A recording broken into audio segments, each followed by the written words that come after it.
Seigneur. Gloire à Dieu. Si vous voulez bien, on va se lever ensemble. Nous allons lire la parole de Dieu dans l'évangile de Luc, chapitre 6. J'aimerais ce soir vous parler sur aller plus profondément avec Dieu. Ce que Gaétan ce soir, au travers des chants, nous disait, amen, particulièrement, donc, d'aller plus loin, de toujours, je dirais, s'avancer dans la présence de Dieu, eh bien, c'est le thème, donc, de ce soir. Si vous voulez bien, dans Luc, chapitre 6, et nous allons lire à partir du verset 46. Ce sont les paroles même du Seigneur Jésus. Ici, le Seigneur déclare, « Pourquoi m'appelez-vous Seigneur, Seigneur, et ne faites-vous pas ce que je dis? Je vous montrerai à qui est semblable tout homme qui vient à moi, entend mes paroles et les met en pratique. Il est semblable, il est comme, voilà l'image, qu'emploie le Seigneur, il est semblable à un homme qui, bâtissant une maison, a creusé, deux fois il le dit, bien avant, ça veut dire bien profondément, et a posé le fondement sur le roc, la fondation sur le roc. Une inondation est venue, et le torrent s'est jeté contre cette maison, sans pouvoir l'ébranler, parce qu'elle était bien bâtie.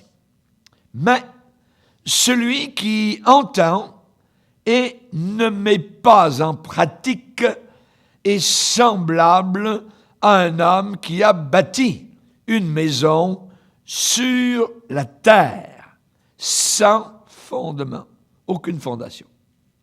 Le torrent s'est jeté contre elle. Aussitôt, elle est tombée et la ruine de cette maison a été grande. Amen. Seigneur, nous voulons te bénir pour le texte sacré.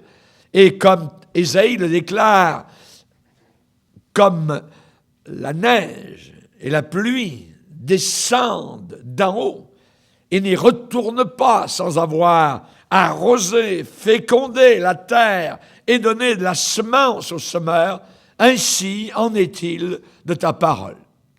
Elle ne retourne pas à toi après être descendue sans avoir accompli un effet dans chacun de nos cœurs. Aide-nous, s'il te plaît, Seigneur, à avoir un cœur ouvert, un cœur honnête, dans le nom puissant de Jésus. Amen.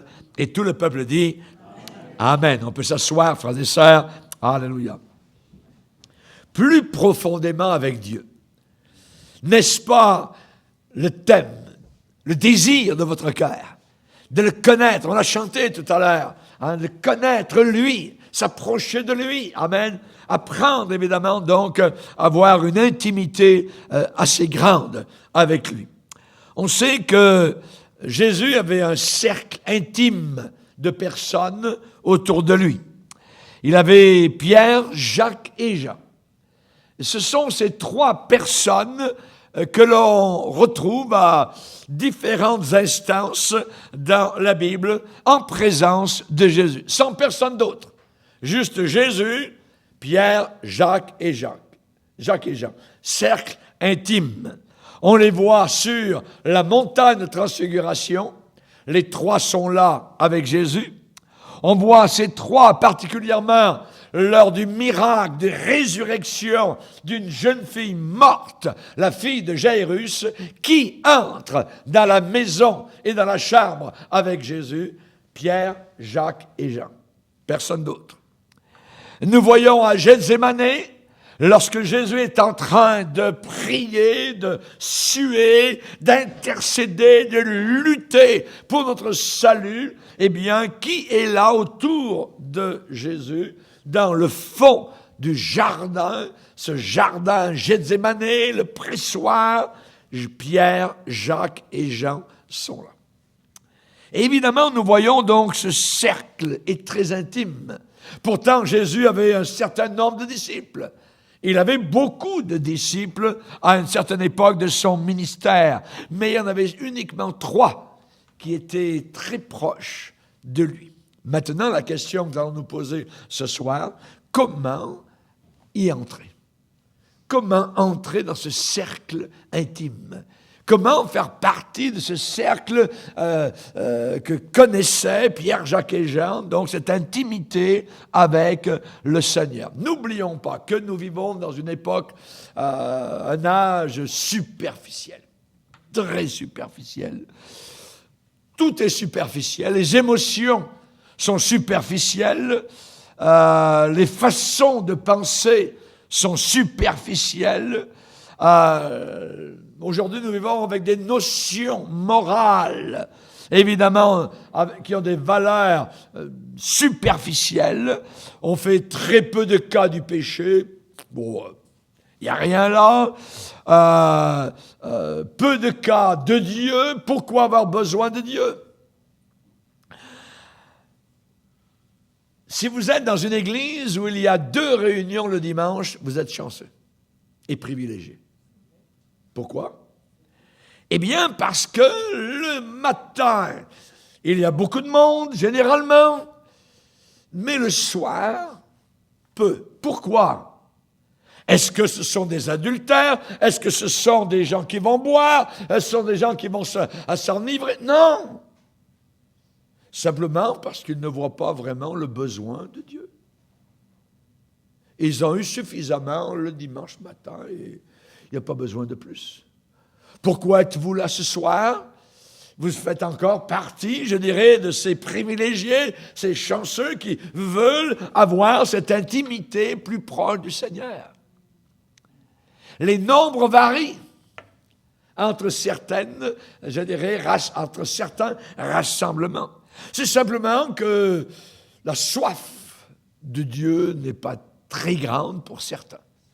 Ils ont un peu soif, mais pas suffisamment pour aller plus loin avec le Seigneur, comme Pierre, Jacques et Jean, voyez, qui eux faisaient partie du cercle intime. Nous vivons dans une génération de superficialité. On se rappelle Belshazzar, évidemment, qui aujourd'hui est à la page. Aujourd'hui, c'est fêtons, voyez, faisons la noce, c'est le party, voyez, et les choses de Dieu, eh bien, on peut les prendre, en boire et offrir, évidemment, donc, des libations aux démons. C'est ce que Belshazzar a fait, jusqu'au point où la main de Dieu est apparue, vivante et mouvante, écrivant 3 mots simplement, et évidemment, pas besoin de grands discours. Hein. Dieu a déclaré, comptez, c'est tout, c'est compter, peser, dépeser et diviser. Et on sait évidemment ce qui est arrivé au royaume de Belshazzar à Babylone cette nuit-là. Cet esprit superficiel, eh bien, cherche même à envahir l'Église et les enfants de Dieu. Cet esprit superficiel, on a été averti, dans la Bible, il est dit qu'à la fin des temps, les enfants de Dieu, beaucoup, supposément, auraient uniquement, simplement, le vernis, l'extérieur, le mot est dit, apparence. L'apparence de piété. Mais reniant ce qui en fait la force. Reniant ce qui en fait la force. Et ce qui fait la force, évidemment, de la piété, c'est la séparation d'avec le mal. C'est regarder les choses de Dieu comme étant primordiales et les choses temporelles, choses de la terre, comme étant secondaires. Mais quand les choses de la terre deviennent, je dirais, primordiales, cardinales, là, et que Dieu devient secondaire, à ce moment-là, on est dans un esprit superficiel. Satan veut que l'on soit superficiel et vide. Qu'est-ce qu'il déclare, Satan? Tu vas à la réunion de prière. OK, je ne peux pas t'empêcher, j'ai essayé, mais bon, prie. Vas-y, prie, mais que ce soit une prière superficielle et inefficace. Oh oui, tu lis ta Bible, lis ta Bible si tu veux, mais fais-le sans avoir une pensée profonde. Tu veux adorer ton Dieu, adore, mais ne va pas trop loin, ne sois pas émotif et ne mets pas tout ton être dans l'adoration, un petit peu du bout des lèvres. Ouais. Le Seigneur a parlé de vierges folles, il a parlé de maisons bâties sur la terre. On a dans la Bible l'exemple d'une église finale de la fin des temps qui est tiède. Tiède. Tiède, c'est ni froid, ni bouillant. C'est juste tiède. Et parfois, on ne peut pas dire la différence entre si ça penche du côté de la chaleur ou ça penche du côté de la froideur. Tiède. Le Seigneur a donné un jugement vis-à-vis de ces gens-là, évidemment, il les vomirait de sa bouche. Oui. C'est un peu ce que Moïse, en redescendant du Sinaï, alors que le peuple se vautre à la débauche et à l'impudicité en bas de la montagne, et Josué dit en bas, Moïse, il y a un cri de guerre là-bas. Moïse, qui a une oreille qui discerne les choses spirituelles, dit à Josué, eh bien, ce n'est ni un cri de vainqueur, ni un cri de vaincu, ce sont des gens qui foirent. Et dans beaucoup d'églises supposément chrétiennes aujourd'hui, c'est la foire. Ce n'est plus le sérieux, ce n'est plus l'intimité, ce n'est plus la montagne transfiguration, ce n'est plus entrer dans la chambre de la petite fille de Jairus, ce n'est plus aller au fond du jardin, là où Jésus est en train de prier, de suer, de lutter, je dirais, pour nous délivrer, pour nous sauver. Servir Dieu, vous voulez servir Dieu? Pharaon a dit à Moïse, vous voulez servir Dieu? Et après certains jugements, Pharaon était comme poussé un peu au bout et on a eu assez de misère dans le pays avec votre Dieu. Allez-y, servez votre Dieu dans le désert, là où vous voulez aller. Et puis il se ravise, Pharaon, et il dit soudain, non, non, non, vous les hommes, allez-y, simplement. Qu'est-ce que ça veut dire? Ça veut dire, vous les hommes, mais les enfants, les femmes, la jeunesse, vous restez en Égypte. Servez votre Dieu en Égypte. Vous les hommes, on dirait que je ne peux pas vous en empêcher. Fuyez, allez-y. Mais les autres, restez en Égypte. Et aujourd'hui, il y a beaucoup de gens qui servent Dieu, mais ils restent en Égypte. Leur cœur est en Égypte. C'est un compromis. Et Dieu n'aime pas les compromis. Le diagnostic, évidemment, est terrible. C'est que le Seigneur va dire, ce peuple m'honore des lèvres, mais leur cœur. Et Dieu regarde au cœur. C'est le cœur, principalement, qui est important. Voyez, nos lèvres, notre vocabulaire, notre français, faute de grammaire, c'est tout. Dieu s'en fout complètement. Il regarde le cœur, voyez. Même si je casse les mots, même si ça n'a pas d'importance. Dieu regarde au cœur, voyez. Et il va dire, eh bien, ce peuple m'honore des lèvres, mais son cœur est éloigné de moi. Et ça, il n'aime pas cela. Il veut que notre cœur soit proche de lui. N'oublions pas que le Seigneur a parlé de vierges folles. Il a parlé de vierges folles. Alors, ce que nous allons voir ce soir, c'est qu'il faut, nous, évidemment, par rapport à cet état de fait, cet état des lieux, cet état de situation, il faut que nous soyons enracinés, et je dis bien enracinés, avec comme ces gros arbres que l'on voit, où les racines, évidemment, sont profondes, et au travers, je dirais, des intempéries, au travers des glaces, des vents, tout ça, ces arbres sont restés là, solides, parce que les racines étaient fortes et profondes.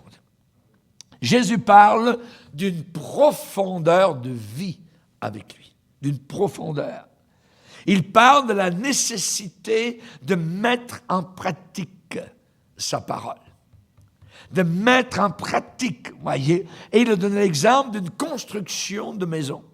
Une construction de maison. Il va parler donc voilà quelqu'un qui vient à moi. Donc, premièrement, il faut venir à lui. Ensuite, il faut entendre ses paroles, les reconnaître. Et ensuite, évidemment, les mettre en pratique.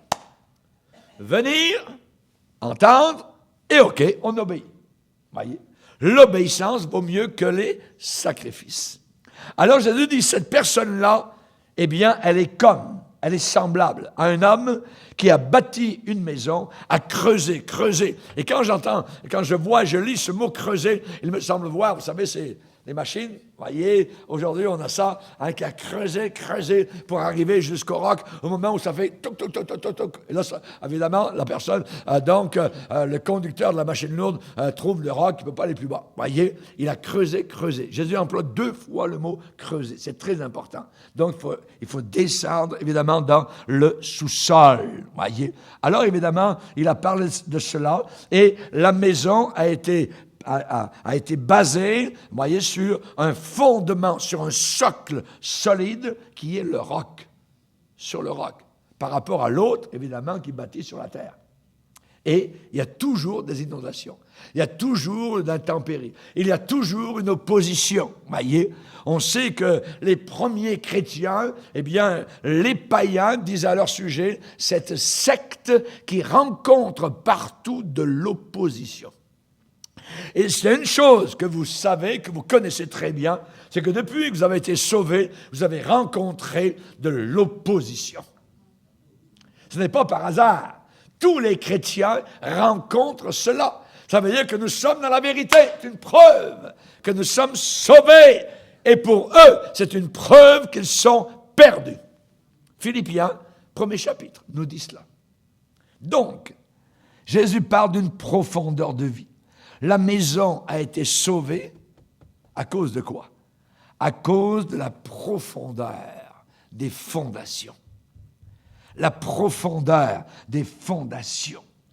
À cause de cela, faites tous vos efforts, va dire l'apôtre Pierre, pour joindre à votre foi la charité, à la charité, la pureté, à la pureté, autre chose. Il énumère beaucoup de vertus chrétiennes pour que nous puissions, je dirais, être inébranlables. Il est dit que les vents, l'opposition s'est jetée contre cette maison sans pouvoir l'ébranler. Sans pouvoir l'ébranler. Nous, comme chrétiens, nous entendons toutes sortes de nouvelles à l'intérieur de l'Église, à l'extérieur de l'Église, et nous ne sommes pas ébranlés. Nous ne sommes pas secoués parce que nous sommes bien bâtis. Et j'aime l'expression « bien bâti ». Amen. J'ai écrit un livre et je l'ai intitulé « Bâti pour la tempête ». Luther, amen, Martin Luther, alléluia. Si en Allemagne, il y a eu Hitler, mais il y a aussi eu un grand homme qui s'appelait Luther. Et Luther a dit un jour, j'ai été bâti pour la tempête. Ce n'est pas, je dirais, une réforme comme il a accompli, évidemment, comme réformateur. Ça n'arrive pas sans opposition, sans des attaques inimaginables de Satan. Les démons étaient tellement réels à Luther qu'un jour, alors qu'il était à son bureau, il a pris son encrier et il savait qu'il y avait un démon là qui était vers le mur. Il a lancé l'encrier contre le mur. Imaginez l'intensité de la bataille. Il est resté, évidemment, juste l'encre sur le mur. Mais il pouvait montrer, amen, à ses amis.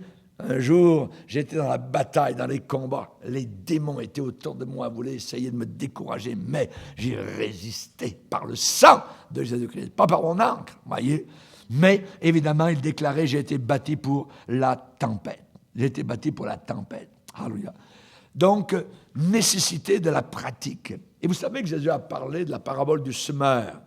Et la parabole du semeur, il dit que la semence, une certaine partie de la semence tombe dans les endroits pierreux et, faute de racines, elle sèche et meurt. Faute de racines. La semence est là, la parole est là, mais il n'y a pas de racine. Et si nous voulons être des chrétiens enracinés, alors il faut mettre en pratique. Et cette semence a été perdue à cause du manque de profondeur. Manque de profondeur dans le sol. La maison a été sauvée à cause de la profondeur. La semence a été perdue à cause du manque de profondeur. Superficialité. Nous vivons dans un monde de superficialité. Vous savez, la terre, généralement, au printemps, à l'automne, c'est le temps des grands labours. La terre a besoin régulièrement d'être labourée, mais le cœur aussi a besoin d'être labouré. La conscience aussi a besoin d'être labourée. Et c'est Osée le prophète qui va dire « Défrichez-vous un champ nouveau ». Défrichez-vous un champ nouveau. Qu'est-ce qu'on fait quand on défriche? On enlève les ronces, on fait brûler les mauvaises herbes, tout ça. On est en train de défricher un nouveau champ. Y aurait-il des buissons d'épines dans ma vie? Y aurait-il des choses à brûler? Y aurait-il des choses à jeter? Voyez, on peut se poser la question. La maison a été sauvée à cause de la profondeur. La semence a été perdue à cause du manque de profondeur. Dans Colossiens, il est dit, « Ainsi donc, comme vous avez reçu le Seigneur Jésus-Christ, marchez en lui, étant enracinés. » Le mot est dit, enraciné et fondé, on parle de fondation, et fondé en lui, et affermi, rendu fort, par quoi? Par la foi. Par les doutes, descendez. Par les foi, vous êtes affermis. Amen. C'est bon de parler de la foi. Ceux qui craignaient l'Éternel se parlèrent l'un à l'autre. Et l'Éternel fut attentif. Et un livre de souvenirs fut écrit. Comment est-ce que nous nous exhortons en parlant des promesses de Dieu? Nous, peuple de Dieu, nous vivons par des promesses. Amen. Par des promesses. Nous ne marchons pas par ce que nous voyons. Nous marchons par ce que nous croyons. Alléluia. Ne t'ai-je pas dit que si tu crois, tu verras la gloire de Dieu? Amen. La Bible dit d'être affermi par la foi, d'après les instructions qui vous ont été données et abondez en actions de grâce. Jésus a dit, demeurez en moi et je demeurerai en vous. Et Timothée, tu sais, il va y avoir une apostasie terrible à la fin des temps. Toi, demeure dans les choses que tu as apprises. Bouge pas de là. Demeure. Ah oui, mais il y a telle vision là-bas, puis l'autre là-bas, puis laisse faire. Toi, demeure dans la parole. Reste là. Voyez, ne bouge pas. Toi, demeure dans ce que tu as appris. Amen. Éphésiens chapitre 3 nous dit, étant enraciné et fondé dans l'amour. Le psaume 1er, vous le connaissez. Celui qui aime la parole de Dieu, qui la médite jour et nuit, il est comme quoi? Un arbre planté, enraciné, près d'un courant d'eau proche. Même le mot proche est très, je dirais, inspiré du Saint-Esprit. Près d'un fleuve. Et nous allons voir dimanche matin, on va parler évidemment donc de l'eau, cette soif, ce fleuve. Amen. On va voir qu'est-ce que c'est véritablement. Un arbre planté. Alléluia, gloire au Seigneur. Et il est dit que nous sommes sauvés, que nous marchons dans la communion avec Dieu, si du moins vous demeurez fondés, inébranlables dans la foi, sans vous détourner de l'espérance de l'Évangile. Et on sait qu'à la fin des temps, il va y avoir beaucoup de chrétiens qui vont se détourner. Ils n'accepteront plus, je dirais, les vérités évangéliques, les vérités de base qui ont été aimées pendant des siècles, même pendant 20 siècles. Et maintenant, nous, à la fin, eh bien, un grand nombre de gens vont se détourner pour de faux évangiles. Alors, il faut que nous soyons de véritables disciples de Jésus. Satan n'est pas du tout inquiet. Pas du tout inquiet si nous allons à l'église tant que nous ne prenons pas cela au sérieux. Si on commence à prendre ça au sérieux, on commence à l'inquiéter. Satan n'est pas du tout inquiet si nous ne sommes pas concernés par ceux qui sont perdus. Ne fais rien pour les perdus, ne parle jamais à ton voisin, ne parle pas au cuisinier, dis rien. Vous voyez, il y a des chrétiens qui ont passé leur vie au travail sans jamais lever leur drapeau. Nous avons des nouveaux convertis, dans l'église, ils ont été sauvés et au travail, amen, le lendemain, ils montent le drapeau. Amen. Allez, je suis chrétien. Ah ouais, wow, qu'est-ce qui t'est arrivé? Ouais. Merci Seigneur, amen.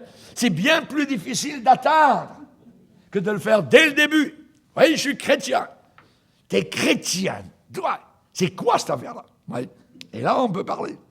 Amen. Satan n'est pas inquiet si nous lisons la Bible tant que nous ne la mettons pas en pratique. On pourrait lire la Bible, je dirais, jour et nuit jusqu'à ce que nos yeux tombent en pourriture dessus. Voyez, mais si on ne la met pas en pratique, ça ne l'inquiète pas. C'est la mettre en pratique, c'est la mise en pratique. L'obéissance à cette parole, voyez. Ce n'est pas tous ceux et pas toutes celles qui disent « Seigneur, Seigneur », qui entreront dans le ciel, mais uniquement ceux et celles qui font. Différence entre dire et faire. Amen. Le Seigneur, il veut le faire. Amen. F-A-I-R-E. Alléluia. Il veut pas uniquement la parole. Voyez. On peut promettre mer et monde avec des paroles. On peut monter des châteaux en Espagne uniquement avec des paroles. Mais ce n'est pas ça que le Seigneur désire. Il veut évidemment les actions. Et la Bible, elle est là pour nous, je dirais, révéler ce que nous sommes nous-mêmes. Elle nous met à nu. Elle nous indique un doigt parfois accusateur contre nous. On n'aime pas ça, mais n'essaye pas de mettre le doigt de la Bible de côté. Ouais, non, laisse faire. Si elle nous ouvre, elle nous met à nu, oui, c'est vrai. Je dois dire oui. Je dois accepter la révélation de notre état véritable. Si vous demeurez dans ma parole, vous êtes vraiment mes disciples. Je ne l'ai pas dit, si vous dansez dans l'église, vous êtes vraiment mes disciples. Il n'a pas dit, si vous sautez 2 pieds en l'air, voyez, non, vous êtes vraiment mes disciples. Si vous levez les mains en l'air, vous êtes vraiment mes disciples. Oui, on peut les lever, un vrai disciple peut le faire, mais les faux aussi peuvent le faire. Même des païens peuvent chanter des cantiques. Oui. Mais si vous demeurez dans ma parole, vous êtes vraiment mes disciples. Alors on a l'appel du Saint-Esprit, l'appel est à creuser. Ce que j'aime dans ce texte de Luc, au chapitre 6, Jésus va dire, voilà comment est un homme qui bâtit une maison et qui a creusé bien profondément, bien avant, voyez, bien, je dirais, dans le sous-sol. Alléluia, gloire au Seigneur. Et c'est ça qui fait tenir cette maison. Ce sont des éléments invisibles. C'est ce qui est en dessous du sol, la fondation. La fondation. C'est très important, voyez. Donc, il faut que nous creusions. Creusons le puits de l'adoration jusqu'à ce que vous arriviez à en faire jaillir les flots. Vous vous rappelez l'histoire d'Isaac? Les Philistins avaient rempli les puits que Abraham avait creusés. Et il ne voulait pas, les ennemis, évidemment, que ces puits puissent abreuver les troupeaux d'Abraham, qu'il trouvait, évidemment, trop béni de Dieu. Son Dieu le bénit bien trop. Donc, on va l'aider. Et on va mettre de la poussière dans les puits. Isaac, son fils, arrive un jour dans la même région. Et il découvre que les Philistins avaient bouché, littéralement, tous les puits qu'Abraham avait creusés. Qu'est-ce qu'Isaac va faire? Eh bien, dans un texte merveilleux de Genèse 26, on trouve, dans un seul chapitre, le mot « creuser » 8 fois. 8 fois. Isaac recreuse les puits, donc, qui auparavant avaient de l'eau. Et il creuse, et il creuse, et il creuse, et il trouve la même bénédiction que son père avait eue. L'eau jaillit. Alléluia.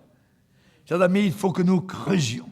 La Bible dit, vous puiserez de l'eau avec joie aux sources du salut. Amen. Quand les anciens puits, je ne sais pas, mais j'ai été parfois chez mes oncles en France qui avaient des fermes, et sur les pompes, les vieilles pompes à eau, voyez, il fallait Vous voyez, donc il y avait un puits quelque part en dessous de la maison et il fallait engrener. Donc on avait à côté une sorte de gamelle, on mettait un peu d'eau et on envoyait un petit peu de ça dans la chose. Et tout d'un coup, on sentait que ça tenait là. Et là, choc, hop, l'eau sortait. Si on se servait souvent de la pompe, vous ne faisiez pas besoin d'avoir à côté la gamelle avec de l'eau. D'un coup, l'eau était là, parce qu'on s'en servait souvent. Mais si on ne se servait pas souvent, alors il fallait mettre de l'eau à côté et remettre là un petit peu, et hop, l'eau revenait. Est-ce que ça prend du pompage? Ou bien, est-ce que la bénédiction, le Saint-Esprit est là présent? Dès que vous entrez dans la présence de Dieu, tout de suite, l'eau est là, la bénédiction est là, la présence de Dieu, l'amour de Dieu, la parole de Dieu, ça jaillit de votre cœur, amen, comme un puits, amen, un geyser, alléluia, que Dieu soit glorifié. Merci Seigneur. Il faut intercéder pour les perdus.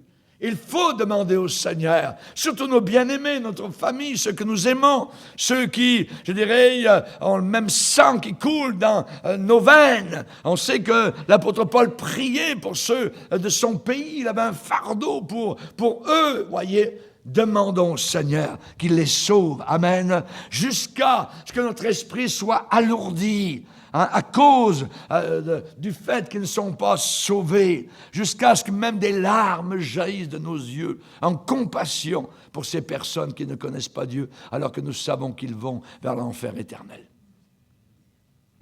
Être un véritable disciple du Seigneur Jésus.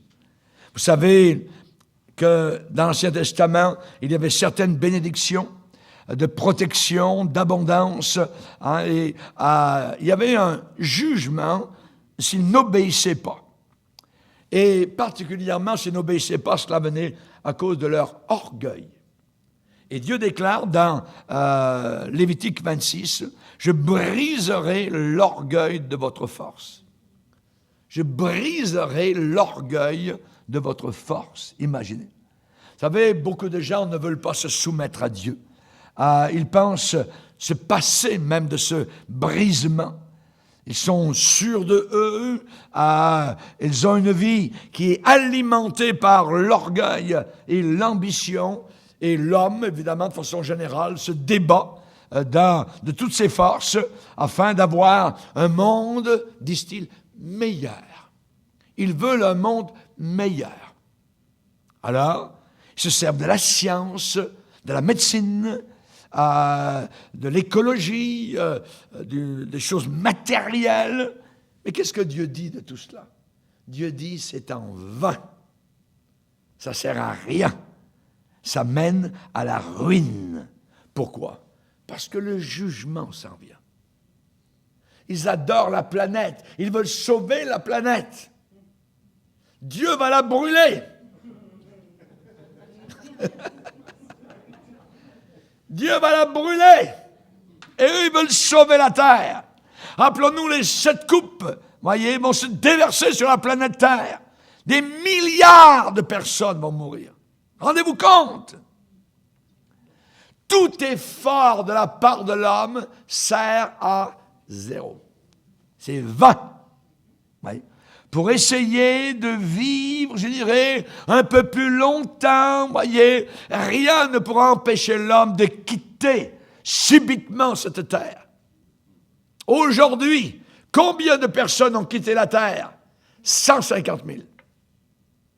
Tous les jours, 150 000 personnes quittent la terre, meurent et s'en vont vers l'éternité, leur lieu éternel. 150 000. Imaginez. Donc, quand le psalmiste envie et jalouse la prospérité du méchant, il dit, comment se fait-il? Moi, je te sers, Seigneur, et parfois ça va mal, et puis le méchant, lui, tout va bien, ça prospère. Ouais, mais attends, ça va tout finir. Un beau matin, tu ouvres le journal, toc, Monsieur Chose est mort. Il est mort? Voyons donc. Je l'ai rencontré il y a 2 jours. Bien portant, un bon embonpoint, tout allait bien, la Cadillac, la Mercedes, la grosse maison, Il est dans son lieu pour l'éternité. Alors, évidemment, on réfléchit. 2 maisons. 2 maisons. Il a fallu le même effort pour les bâtir, les 2. Mais la force, l'énergie dépensée par celui qui a bâti sur le sable est vain. Son effort est vain. L'inondation, les torrents sont venus, elle est tombée, la ruine a été grande. Ceux qui refusent la pierre angulaire, Jésus-Christ, ils la refusent, ils la rejettent. Voyez, qu'est-ce qui va se passer avec eux? C'est simple, je vais vous dire, il y a 2 verbes qui les décrivent. Ou bien ils seront brisés, ou bien ils seront écrasés. Que voulez-vous? Être brisé ou être écrasé? Moi, je préfère être cassé, brisé. Ô Dieu, tu ne dédaignes pas un cœur brisé et contrit. Brisé ou écrasé? La Bible déclare, c'est le destin. C'est le destin de l'un ou de l'autre. Celui qui tombera sur cette pierre s'y brisera. Celui sur qui elle tombera sera écrasé. C'est l'un ou l'autre. Les incrédules ne veulent rien savoir de Jésus-Christ. La pierre qu'ont rejetée ceux qui bâtissaient est devenue la principale de l'angle. Jésus-Christ. Alléluia. Ils s'y heurtent pour n'avoir pas cru au Sauveur. Je cours, dit l'apôtre Paul, non pas comme à l'aventure. Je frappe, non pas comme battant de l'air, mais je traite durement mon cœur et je le tiens assujetti de peur d'être moi-même rejeté. Adokimos, ça veut dire d'être disqualifié à la fin. L'apôtre Paul voulait être certain que tout ce qu'il faisait était utile et non pas en vain. Je bénis le Seigneur de ce qu'il m'a fait la grâce d'être prédicateur de l'Évangile. Et maintenant, depuis 50 ans, je prêche la parole de Dieu. Et quand je me suis converti sur le parquet, je dirais, du navire, la Lorientaise, je me rappelle très bien, à l'âge de 21 ans, j'ai dit au Seigneur, je veux être utile, Seigneur. Je ne sais pas quand est-ce que je vais mourir, mais je veux qu'à partir de maintenant, ma vie soit utile. Et je bénis le Seigneur de ce qu'il n'y a pas de plus grande utilité aujourd'hui que de prêcher l'Évangile. C'est ce que le monde a besoin. Rien d'autre n'y fera. C'est l'Évangile de Jésus-Christ qui est la puissance de Dieu. La puissance de Dieu. La dynamite de Dieu. Alléluia. Gloire au Seigneur. Si quelqu'un se conserve pur, il sera utile à son maître. Se conserve pur. Pur moralement, pur doctrinalement, voyez, propre, en santé spirituelle, alors il sera utile à son maître. Lors de la conquête du Nouveau Monde en Amérique du Sud, il y avait le conquistador Pizarro. Pizarro et ses hommes, ses conquistadors espagnols, sont arrivés au Nouveau Monde à la recherche de l'or. C'est ce qu'ils désiraient, de l'or. Alors ils ont entendu, évidemment, tout ce qui était raconté, les contes de fortune fabuleuse qui les attendaient au Pérou, la terre des Incas, où l'or était coulé à flot dans ces pays. Alors Pizarro et ses conquistadors sont arrivés donc avec une force expéditionnaire qui a été formée et ils sont partis à la recherche de l'or chez les Incas au Pérou dans les années 1450. Mais ils n'avaient pas pensé ils n'avaient pas compté sur les longues marches au travers des jungles. Ils n'avaient pas pensé aux fièvres qui sévissaient partout dans ces régions. Et finalement, une mutinerie a éclaté parmi les soldats. Pizarre, qui était le chef, commandant, s'est tenu devant ses hommes et devant ses hommes, il a répété les histoires de richesse qui étaient devant eux. Puis, de façon dramatique, il a pris son épée, il l'a dégainée et il a tracé sur le sol une ligne. Ensuite, il a déclaré « Tous ceux qui viennent avec moi doivent traverser cette ligne. Que les autres retournent en Espagne s'ils le désirent. » Nous, chers amis, le Seigneur a tracé la ligne avec l'épée de la parole de Dieu. Et il nous a raconté les richesses du royaume de gloire là-haut. Il y a des immenses demeures. Amen. Si cela n'existait pas, je vous l'aurais dit. Qui veut me suivre? La ligne a été tracée. Si vous ne voulez pas, retournez chez vous à la maison. Nous avons décidé de traverser la ligne et de suivre le Seigneur. Que Dieu nous donne la vision spirituelle, cette ligne que le Saint-Esprit trace devant nous aujourd'hui. Il nous lance le défi de passer au travers de cette ligne de l'indifférence, cette ligne de la légèreté, de la frivolité, cette ligne de l'apparence de piété aujourd'hui, cette ligne de la superficialité. Venez traverser cela, dit le Seigneur. Il est le commandant. Il nous lance ce défi parce que devant nous, il y a des victoires merveilleuses qui nous attendent et des promesses qu'il accomplira. Alléluia. Gloire au Seigneur. Allons plus profondément avec le Seigneur. Jésus est ressuscité, rappelez-vous. Il est vivant. Et il s'est montré un jour, il y avait une réunion, une assemblée où il y avait 500 personnes. Et devant 500 personnes, Jésus est apparu. Ça fait 50 ans que je prêche l'Évangile et je me dis peut-être que dimanche matin, le Seigneur va venir en avant. Pourquoi pas?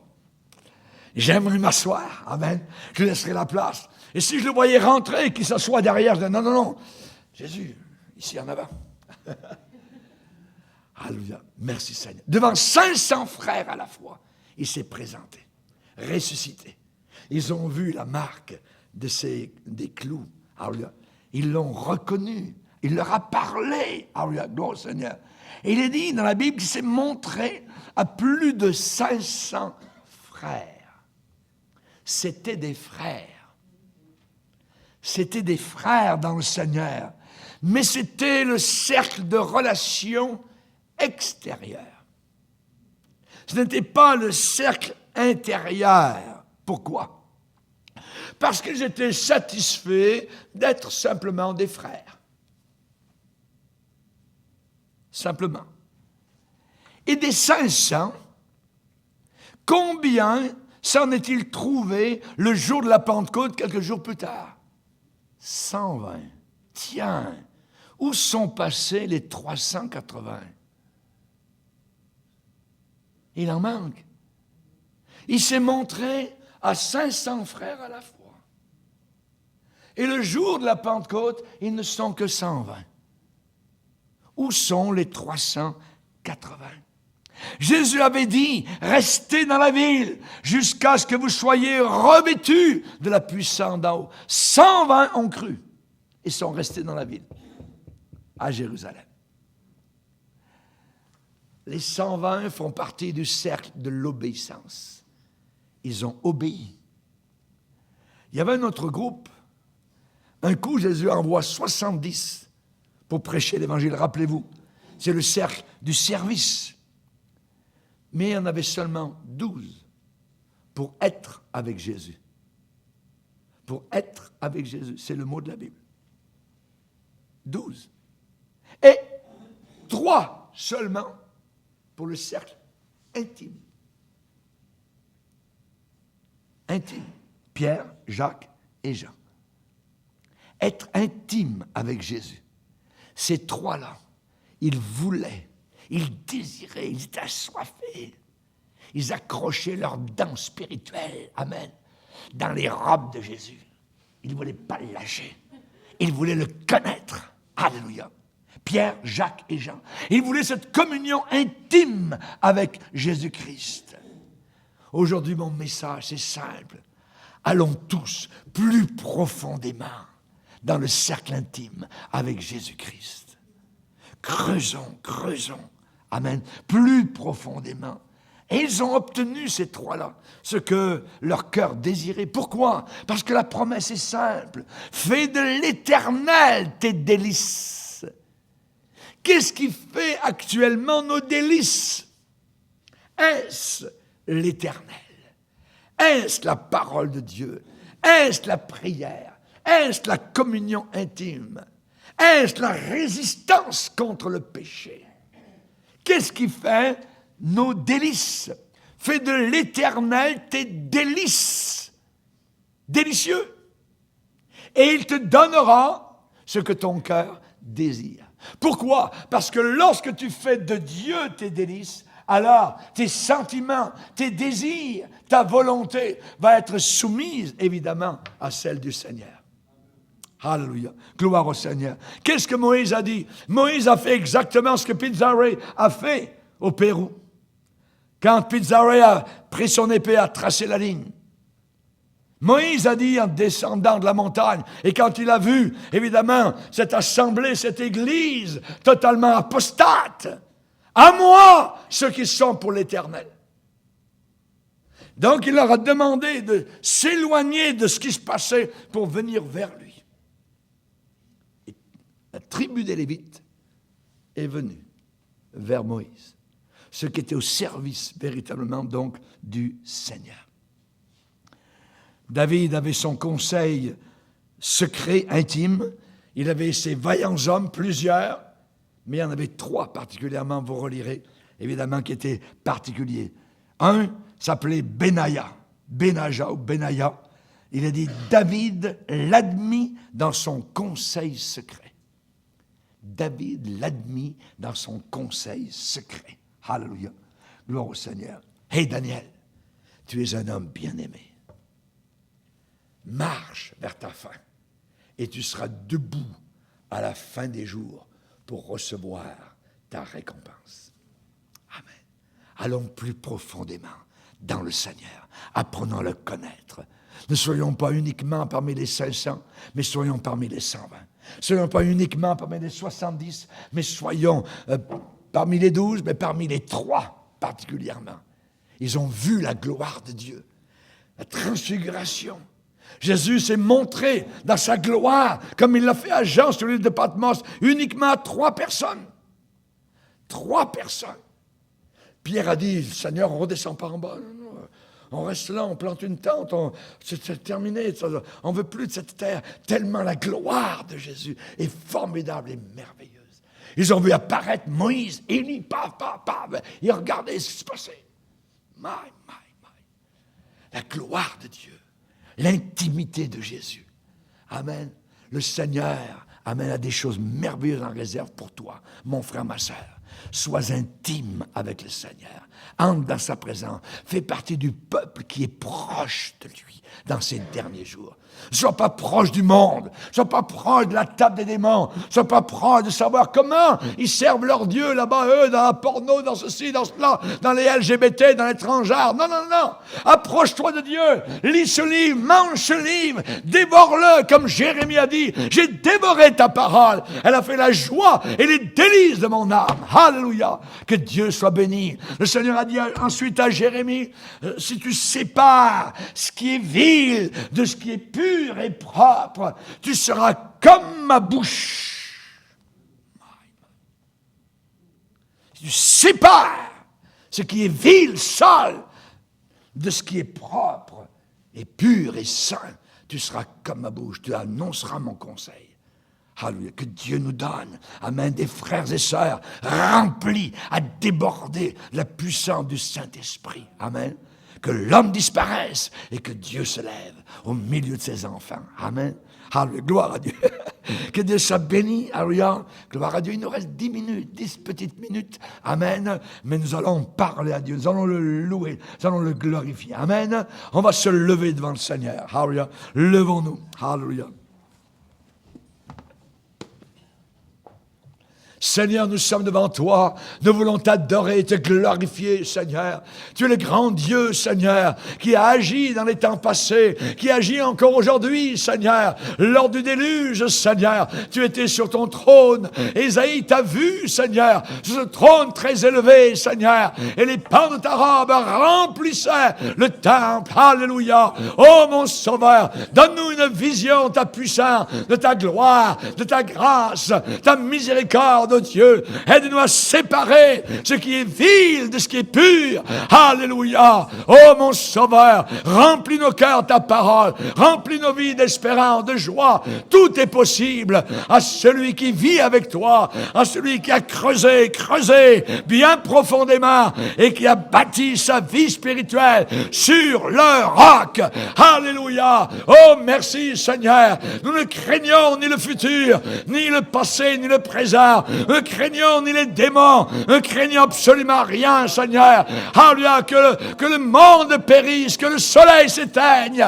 Tu as mis la lumière éternelle dans nos cœurs. Alléluia. À toi la gloire, à toi l'éternité, Seigneur. Alléluia. Tu es le Dieu vivant, tu es notre espérance, oh Dieu. Tu es le Dieu de notre salut. Alléluia. Merci, mon Sauveur. À toi l'honneur, à toi la victoire, à toi la puissance, Seigneur. Viens encore te révéler, Seigneur, à nos vies entières. Te prions pour nos familles qui ne sont pas sauvées. Touche-les, Seigneur. Un seul attouchement de ta part. Alléluia. Et cela suffira. Dis seulement une parole, Seigneur. Une seule parole de ta part, Seigneur. Alléluia. Et les choses seront transformées, changées, métamorphosées. Alléluia. Merci, mon Dieu. Comme tu es grand, comme tu es puissant, comme tu es bon, Seigneur. Alléluia. Aide-nous à te glorifier. Aide-nous à marcher avec toi en étroitesse, en intimité, Seigneur. Nous voulons entendre ta voix. Nous sommes tes brebis, Seigneur.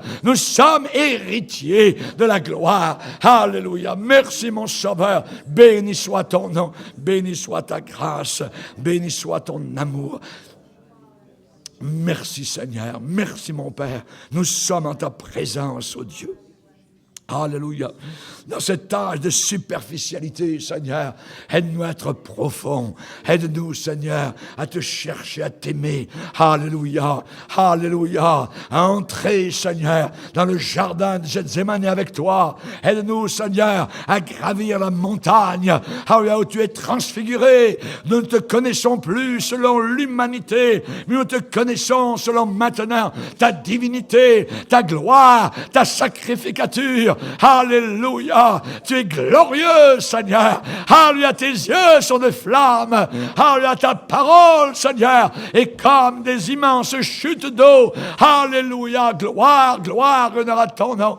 Alléluia. À ta voix, Seigneur, les cimetières du monde entier s'ouvriront, Seigneur. Les mers, Seigneur, redonneront les noyés, Seigneur. Alléluia. Ah, ta parole est puissante, oh Dieu.